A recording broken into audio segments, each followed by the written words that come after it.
7 years of marriage. That is what I kept thinking about as I lit the candles on our dining table that night. I had cooked her favorite meal, bought her favorite wine, and spent hours making everything perfect for our anniversary. When Natalie walked through the door, she did not even glance at the table. She went straight upstairs. I followed her, reached out to hold her, and she pulled away like my touch disgusted her. Then she said 5 words that destroyed everything. Before we begin this story, let me know where you are watching from in the comments below. If you believe in loyalty and self-respect, hit that like button and subscribe to this channel. Now let me take you back to the beginning, so you can understand how a woman I gave everything to ended up begging me not to leave. I met Natalie 9 years ago, at a small coffee shop in Portland. She was working as a barista back then, and I had just graduated with my degree in software engineering. I remember walking in that first morning exhausted from a late night of coding, and there she was behind the counter with this smile that made me forget how tired I was. She had this energy about her, this warmth that pulled you in without her even trying. I ordered a black coffee, nothing fancy, and she made a joke about how boring I was. I laughed harder than I should have. For the next 6 months, I showed up at that coffee shop every single morning.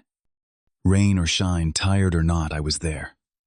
Natalie started remembering my order before I even said it. She would have my cup ready by the time I reached the register. We talked a little more each day. About music, about movies, about life. I learned that she dreamed of working in marketing, that she wanted to travel the world, that she believed in true love, even though she had been hurt before. I fell for her slowly, and then all at once. It took me 6 months to work up the courage to ask her out.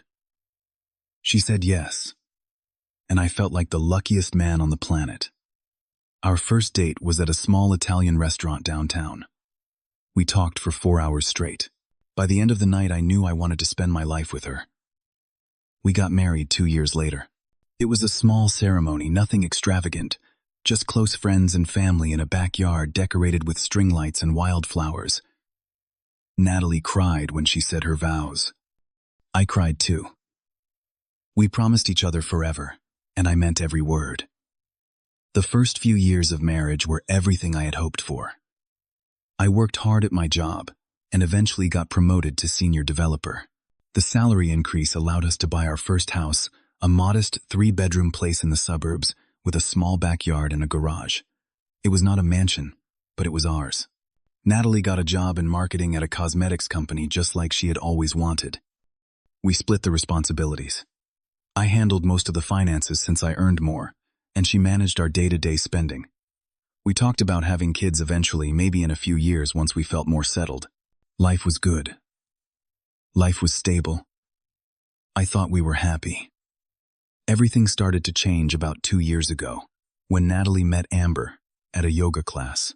Amber was the kind of woman who commanded attention the moment she walked into a room. Always dressed in designer clothes. Always posting photos of luxury vacations and expensive dinners on social media. Her husband Brad was a real estate broker who drove a different sports car every few months and wore watches that cost more than my monthly salary. They lived in a penthouse downtown, threw parties that looked like something out of a magazine, and seemed to have everything anyone could ever want. I did not like them from the start. Something about them felt fake, like they were performing for an audience rather than actually living their lives. But Natalie was drawn to Amber immediately. They started spending more and more time together. Weekly brunches turned into shopping trips, turned into weekend getaways. I tried to be supportive. I told myself that Natalie deserved friends, deserved fun, deserved a life outside of our quiet routine. But then things started to shift. Natalie came home one day complaining that our living room looked dated compared to Amber's. A week later, she asked me to buy her a designer handbag that cost $2,000. When I explained that we were saving for our future for a family, she rolled her eyes and told me I did not understand. She started making comments about how Brad always surprised Amber with gifts, how he took her on spontaneous trips to tropical islands, how he made her feel special every single day. I tried harder. I bought flowers. I cooked elaborate dinners. I planned date nights at restaurants we could not really afford. but nothing seemed to be enough. Natalie grew more distant with each passing month. Our intimate life dwindled to almost nothing. She always had an excuse. She was tired. She had a headache. She was not in the mood. I started wondering what I was doing wrong. I started questioning everything about myself. Was I not attractive enough? Not successful enough?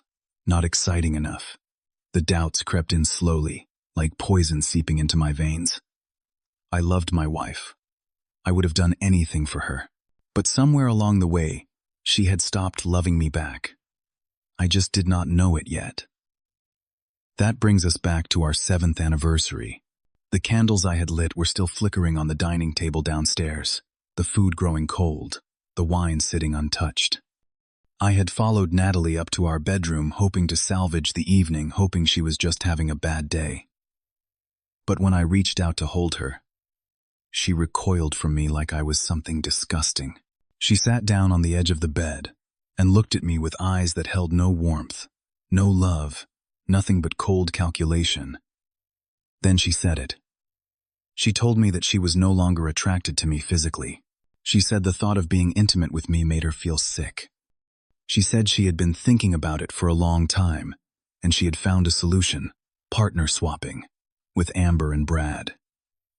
They had already discussed it, the three of them, and they all agreed it was a good idea. All that was left was for me to say yes. I stood there in silence, trying to process what I had just heard. My wife of 7 years, the woman I had built my life around, was asking me to sleep with another man's wife so that she could sleep with him. She was telling me that I repulsed her, that I was not enough, that the only way to save our marriage was to invite other people into our bed. I asked her to repeat herself, because surely I had misheard, but she said it again, more impatiently this time. She told me that Brad was more attractive than me, more exciting, more of a man. She wanted to experience that.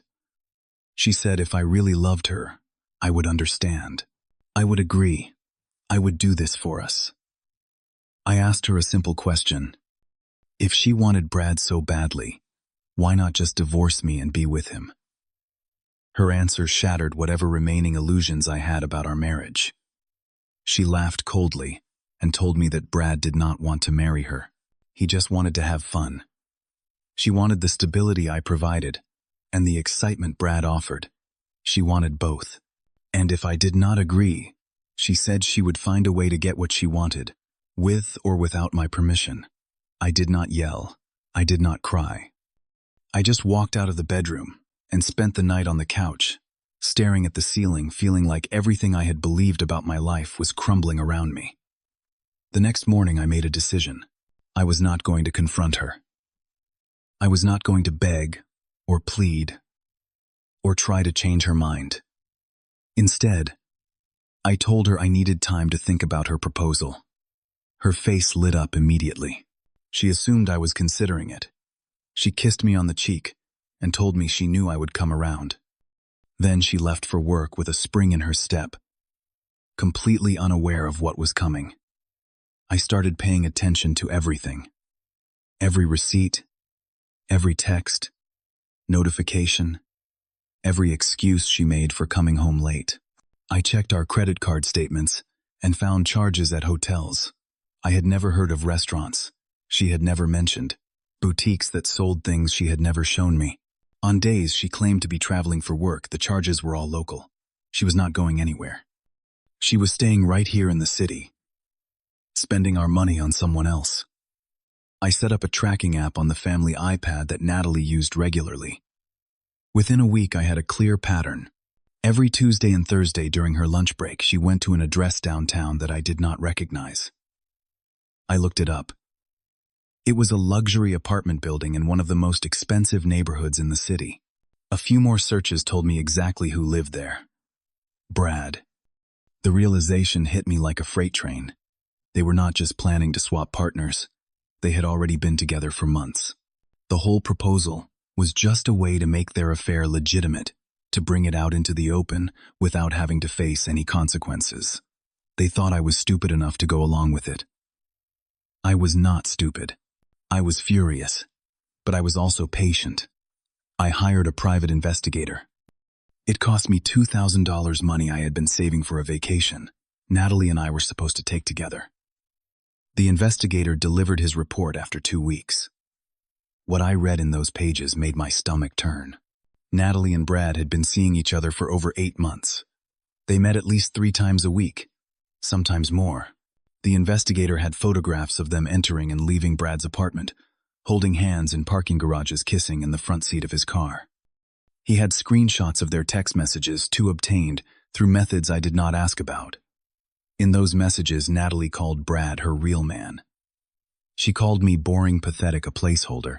She laughed about how oblivious I was, how easy it was to manipulate me. She made fun of the anniversary dinner I had planned, calling it sad and desperate. She told Brad that once the partner swapping started, she would gradually push me out completely and move into his place. I read every single message. I looked at every single photograph. And when I was done, I did not cry. I did not scream.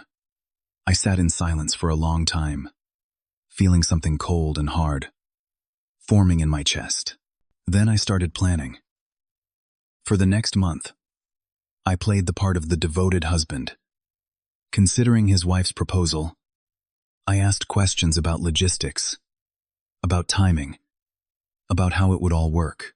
Natalie was thrilled. She thought she had won. She started being nicer to me, more affectionate, probably trying to keep me compliant until everything was in place. Little did she know that every day she spent planning her perfect arrangement, I was building the case that would destroy it. I consulted with a divorce attorney. He reviewed our finances and confirmed what I had suspected. The house was purchased before our marriage and was titled solely in my name. Natalie had no legal claim to it. The savings account had been funded almost entirely by my income, and I had documentation to prove it. I quietly transferred the funds to a new account she did not know about. Everything I did was legal. Everything was documented. I also discovered something else. Natalie had been using our joint credit card to buy gifts for Brad.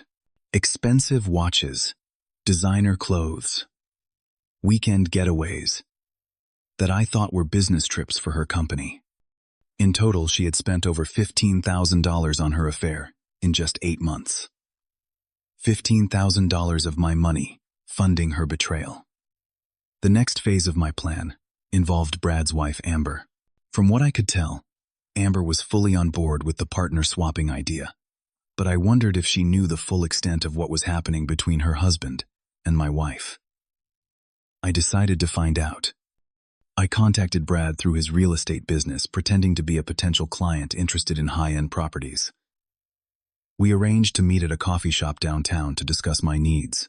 When I walked in, Brad was already there, looking smug and self-satisfied in his expensive suit and flashy watch. He had no idea who I really was. I sat down across from him, ordered a coffee, and made small talk for a few minutes. Then I pulled out a folder and slid it across the table. Inside were copies of the investigator's photographs, printouts of the text messages, a timeline of every meeting between him and Natalie over the past 8 months. Brad's face went pale. His hands trembled as he flipped through the pages. He tried to speak, but no words came out. I told him calmly that I was not there to fight. I was not there to threaten him. I was simply there to inform him that his wife and my wife had been playing both of us. I told him that the partner swapping idea was just a cover, a way for Natalie to move in on him permanently, while Amber was distracted with me. I watched the realization dawn on his face. Amber had not been his partner in crime. She had been another victim manipulated just like me. Or maybe she was in on it too. Either way, Brad now had all the information he needed to make his own decisions about his marriage. I finished my coffee, stood up, and walked out of the coffee shop without looking back. The next part of my plan targeted Natalie's career. During my investigation, I had discovered that she had lied to her company multiple times to get time off for her affair. She had claimed family emergencies, doctor appointments, even a funeral for a relative who was very much alive. In total, she had fraudulently taken over 10 days of leave in the past 8 months. I compiled the evidence and sent an anonymous email to her company's human resources department. I included dates, the excuses she had given, and proof that she had actually been in the city on those days, not dealing with any emergency. I let the company handle it from there. Within 2 weeks, Natalie was called into a meeting with HR. They had investigated my claims and found them to be accurate. She was suspended, pending a full review of her conduct. When she came home that day, she was furious and confused. She had no idea how her lies had been discovered. She ranted and raved about unfair treatment, about being targeted, about enemies at work who wanted to bring her down. I listened in silence, nodding sympathetically, playing my role perfectly. Inside, I felt nothing but cold satisfaction. The day I had been waiting for finally arrived. Natalie came home early, still reeling from her suspension, looking for comfort and support from the husband she had been betraying for almost a year. I was sitting in the living room when she walked in, a folder on the coffee table in front of me. She asked me what was going on. I told her to sit down. She did, looking annoyed and impatient. I picked up the folder and handed it to her. Inside were the divorce papers, already filled out and ready for her signature. Before she could react, I picked up the remote control and turned on the television. I had connected my laptop to it earlier, and now the screen displayed a slideshow of every photograph the investigator had taken. Natalie at Brad's apartment. Natalie in Brad's car. Natalie and Brad holding hands, kissing, looking at each other with the passion she had not shown me in years. After the photographs came the text messages. Her words blown up on the 55-inch screen. Boring. Pathetic. Placeholder. Real man. Natalie sat, frozen, her face drained of color, her mouth hanging open. For a long moment, she did not move, did not speak, did not even breathe. Then the tears started. She began sobbing, saying she was sorry, saying Brad had seduced her, saying it was all a mistake. I let her talk. I let her cry. And when she was done, I told her what I knew. I told her about the 8 months of lies, the $15,000 she had stolen from our savings, the fake emergencies she had used to sneak away. I told her that I had read every message, seen every photograph, documented every betrayal. I told her that I knew the partner-swapping idea was just a scheme to push me out and take everything I had worked for. She fell to her knees, then grabbing at my legs, begging me not to leave her. She said she would change. She said she would never see Brad again. She said she loved me, that she had always loved me, that she had just lost her way. I looked down at her, this woman I had loved for 9 years, and I felt nothing. No anger, no sadness, just emptiness. I told her the divorce was happening. I told her she had 30 days to move out of my house. I told her that if she tried to fight me in court, I would make sure everyone knew exactly why our marriage ended. Her family, her friends, her future employers, everyone. She stopped crying then. She looked up at me with something like shock, maybe even respect. She had never seen this side of me before. Neither had I, honestly. The aftermath unfolded quickly. Brad divorced Amber within the month after confronting her with the evidence I had given him. It turned out Amber had signed a prenuptial agreement, and Brad used her infidelity to invoke the clause that left her with almost nothing. Amber blamed Natalie for everything and cut her off completely. She even posted publicly on social media about Natalie's betrayal, making sure everyone in their social circle knew the truth. Natalie's suspension turned into a termination after the company completed their investigation. With a termination for cause on her record, she struggled to find new employment. The marketing industry is smaller than people think, and word travels fast. Her mother Linda called me a few days after Natalie moved out. She was crying, begging me to reconsider, telling me that Natalie had made a terrible mistake, but she was still a good person deep down. I told Linda that I respected her, that I did not blame her for her daughter's choices, but that I could not stay married to someone who did not respect me. She cried harder, but she did not argue. The months after the divorce were difficult. I would be lying if I said I handled everything perfectly. There were nights when I could not sleep, mornings when I could not get out of bed, moments when the anger and hurt threatened to overwhelm me. I had loved Natalie with everything I had. Finding out that love was worthless to her, that I was worthless to her, left scars that took a long time to heal. But I was not alone. Marcus, a colleague who had become a close friend over the years, refused to let me wallow. He dragged me to the gym, forced me to go out for beers, introduced me to new people who knew nothing about my past. Slowly, I started rebuilding. I focused on my work and earned another promotion, this time to team lead. I sold the house in the suburbs and bought a modern apartment in the city center, a fresh start in a place with no memories of her. I started dating again after about a year, though I was not in any rush. I had learned my lesson about jumping into commitment without really knowing someone. I went on a few dates that went nowhere, and I was fine with that. I was learning to be happy on my own, to define my worth by my own standards, rather than someone else's approval. Then I met Harper. It was at a technology workshop downtown, one of those networking events I usually avoided. She was presenting a talk on user experience design, and something about the way she spoke caught my attention. Confident, but not arrogant. Passionate, but not preachy.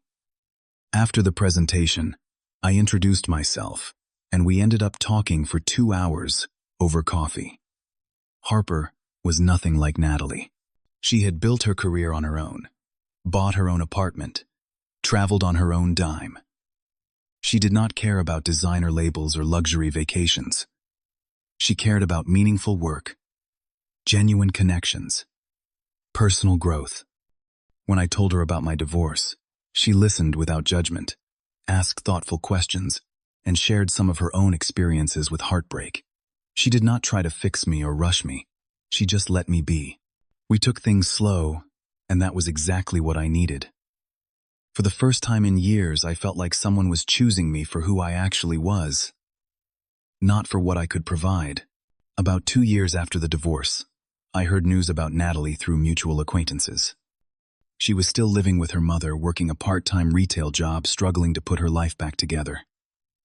Brad had moved on to a younger woman and wanted nothing to do with her. Amber had rebuilt her social circle and made sure Natalie was excluded from it. The glamorous life she had chased so desperately had slipped through her fingers completely. She sent me an email around that time. It was long and rambling, full of apologies and explanations and requests for forgiveness. She said she had been selfish, foolish, blind. She said she finally understood what she had thrown away. She asked if there was any chance we could talk. Maybe try again. Maybe find our way back to each other. I read the email once, then I deleted it without responding. It was not about anger or revenge. I had let go of those feelings a long time ago. It was simply that Natalie belonged to a chapter of my life that was closed now. I wished her no ill will. I hoped she would find peace and learn from her mistakes, but she had no place in my future. That space was reserved for people who valued me, respected me, and chose me every single day. Looking back, I do not take pride in destroying Natalie's life. That was never my goal. My goal was to protect myself, to preserve my dignity, to refuse to be someone's backup plan while they chased excitement elsewhere. The consequences she faced were the natural results of her own choices, not punishments I inflicted. What I learned from all of this is simple, but important. When someone shows you who they really are, believe them the first time. Do not make excuses for them. Do not convince yourself that love will change them. Do not sacrifice your self-respect, hoping they will eventually appreciate you. Some people are not capable of appreciating what they have until it is gone. And by then, it should be too late. True love does not make you feel like you are not enough. True love does not require you to compete with someone else for your partner's attention. True love does not ask you to share what should be sacred just so the other person can have their fun. You deserve someone who chooses you completely, without reservations, without backup plans, without exit strategies. You deserve someone who looks at you and sees everything they need. Anything less is not worth your time. Sometimes the best response to betrayal is not destruction. It is simply walking away and building a life so good that they realize what they lost. And trust me, they always realize. They always do. Let me ask you this. Have you ever had to walk away from someone who did not value you? How did you find the strength to do it? Share your story in the comments below. I read every single one, and your experience might help someone else going through the same thing right now. If this story resonated with you, please hit the like button and share it with someone who might need to hear it. Subscribe to this channel for more real stories about love betrayal and finding your way back to yourself. Thank you for spending this time with me today. I hope you find the courage to choose yourself, to protect your heart, and to never settle for anything less than you deserve. Take care of yourself, and I will see you in the next one.